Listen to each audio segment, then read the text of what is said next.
Can I also ask you about other things that have been in the news in relation to, obviously, Suella Braverman out of her job. We've got not only the more promise of more pro-Palestinian protests every weekend, all the way up to Christmas. Metropolitan Police Federation have said, look, they are really unhappy about this. They said, look, we don't have enough police. You know, we can't police other parts of the country and you know, other crimes if we're having to deal with this. But also, of course, the Rwanda policy that's being tested in the courts. Supreme Court ruling we're expecting at 10 o'clock tomorrow morning.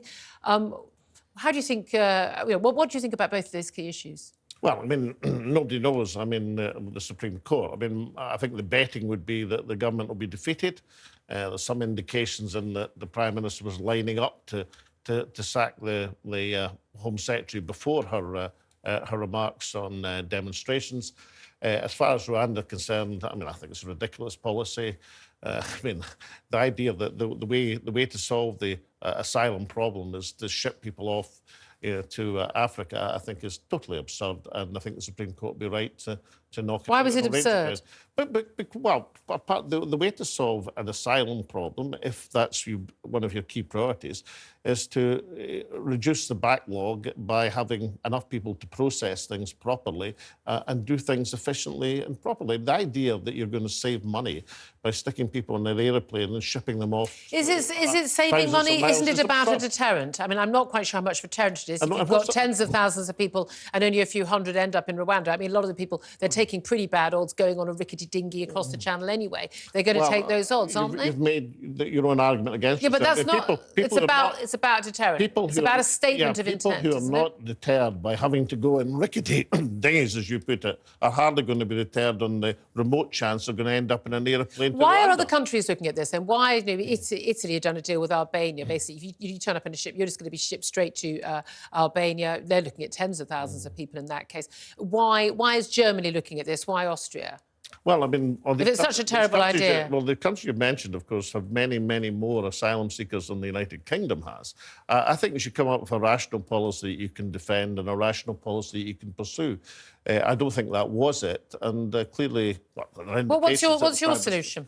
Well, my solution is to have enough officials to process things, to offer people a proper vehicle of entry. But, you know, I have to... Well, no. What does that mean? What does that mean? But I'm not starting from the premise, Julia, that I'm incredibly exercised as this is the key problem facing society. I think the key problem facing society is people's cost of living, the fact they can't afford their bills, the fact that the economy is stagnant, the interest rates are sky high. These are the problems that the government should be I accept occupying. those are all problems, but we also have an issue of people voted to have secure borders. They voted to have controlled immigration, both illegal immigration stamped on and legal migration. That hasn't happened. Do you think it's a good idea for tens of thousands of young men without any documentation turning up on our shores illegally and being either put in hotels not processed but unable to get rid of them? I would have thought your priority would be, if that is your priority in politics, it'd be a lot more efficacious to stop them arriving. Yes. How do we do that then? Well, I mean, I just wonder about why it's not possible to intercept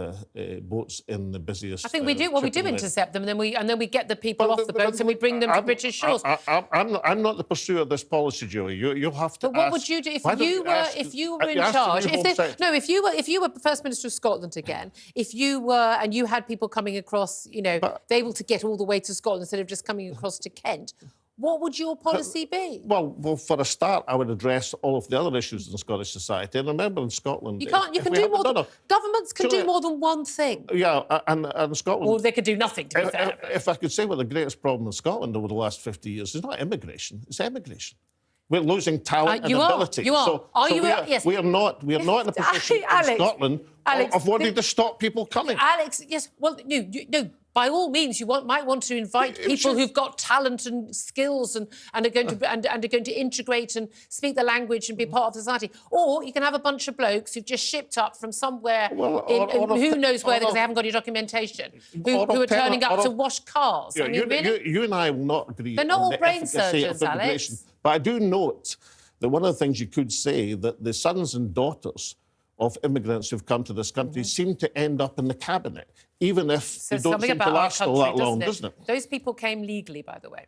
Well, but they came, Julia, and maybe we should have routes of entry. And some people who came legally, we tried to illegally deport not that long ago, if you remember.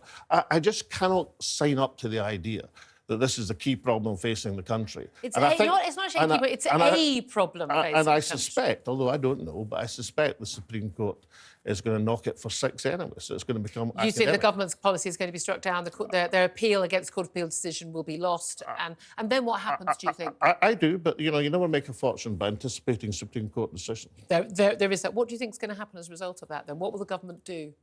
Well, I think what the government will do, it will be as ineffectual as what they've done so far. I think what the government should do is, as I said earlier, sack the governor of the Bank of England and get themselves an economic policy if they want to win the election. But as I said, I'm not here as an advisor to the Conservative Party. I'm here as a proponent they don't listen to their own advisors. Of Scottish independence. Just finally, before, because I want to get some texts and calls in about the reshuffle as well, but I'll get Tom Slater's thoughts more as well.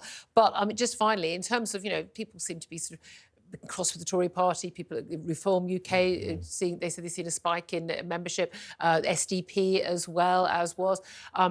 Do you think that we are going to be seeing more and more people moving to smaller parties, including in Scotland to Alba Party? Are you seeing a boost in support as a result of what's been going on playing out with the SNP? Well, as you've seen, we now have our first member of the Scottish Parliament in Ash Regan, who moved to the Alba Party just 2 weeks ago, and I hope Ash is the... Is that a real bellwether? Well, I mean, I think she's an impressive figure that she's already demonstrating, and yes, I think it's a bellwether. I think it's the shape of things to come, and the more the merrier.